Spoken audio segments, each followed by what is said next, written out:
நீங்கள் ஒரு ஆங்கராக தான் என்ன சொல்லுவீங்க தீபத்தை பற்றி ஒரு எக்ஸ்பிளைன் பண்ணுங்க பார்க்கலாம். டவுலுண்டு ஆங்கர் தான்டா அவ்வளோ பெரிய கப்பலே நிறுத்துது. இந்த தீபம் வந்து ரொம்ப சிறப்பானது. இந்த தீபத்துக்கு வந்து பல லட்சம் பேர் வராங்க.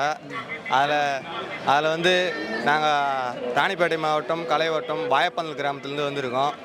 இந்த தீபம் வந்து ரொம்ப சிறப்பு மிக்கது. பக்தர்களில் அனைவரும் இதில் வந்து கலந்து ரொம்ப மகிழ்ச்சி அடைகிறார்கள். மகிழ்ச்சி. இப்போ நீங்கள் மலை ஏறி இருக்கீங்களா? மலை ஏறம் தெரியுது.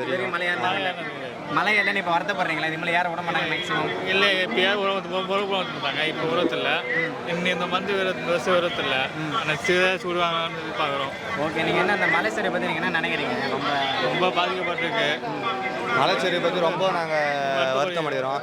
எனக்கு வருத்தம்ப்பா, எனக்கு ரொம்ப வருத்தம். பக்தர்கள் வந்து ரொம்ப அதை மகிழ்ச்சியோடு ஏறி அண்ணாமலையார் அந்த தீபத்தை வந்து ரொம்ப தரிசிப்பாங்க. இந்த வருடம் வந்து அது இல்லாதனால பக்தர்கள் ரொம்ப கவலை அடைகிறாங்க. அடுத்த வருடம் வந்து அதை சரி செஞ்சு பக்தர்கள் எல்லாரையும் அனுமதித்து மகிழ்ச்சியோடு அந்த அண்ணாமலையார் தரிசனத்தை பார்க்கணும். அண்ணாமலையார் வேண்டிக்கிறோம். நீங்கள் முன்ன பின்ன தெரியாத ஒரு பையனுக்காக கண்ணீர் விடுற அந்த மனசு இருக்க, அதான் கடவுள். கோயில் உள்ளே போயிட்டு வந்தீங்களா நீங்கள்? இன்றைக்கி போக முடியல. அது பாஸ் இருந்தால் மட்டும்தான் அனுப்புகிறாங்க. மார்னிங் அண்ணாமலையை தரிசிக்க அவரு தான் ஒரு கருணை காமிப்பார். சரி, ஓகே, சிறப்பாக பண்ணீங்க. ரொம்ப நன்றி. நன்றி.